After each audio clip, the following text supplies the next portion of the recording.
आमर एबे टॉकिंग हबो सोनूर आ मोर ओके ओके हौ सुन सुन मोटे कथा कहूँ मो कथा सुन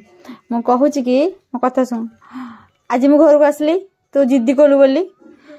कह मु आ जिद्दी करमिनी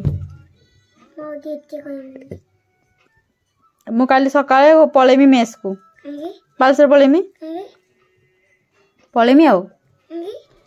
मु पाठ पढ़िबिन कि काली जिमिन के न जिमी पाठ अछि जे देखा तो बेड के बही देखा तो मो बही खाता अछि मेस रो मु कोन आनी छि कि खुलती थे खुली छैटा हो तू मो कथा सुन सुनु मो तते कहू छि कि तू हला आ जिद्दी करिवनी बदमाशी करिवनी पाठ पढ़िबू पूजा जे छुट्टी हबो से आसीबो जल छुट्टी मिलबो से आसीबो हला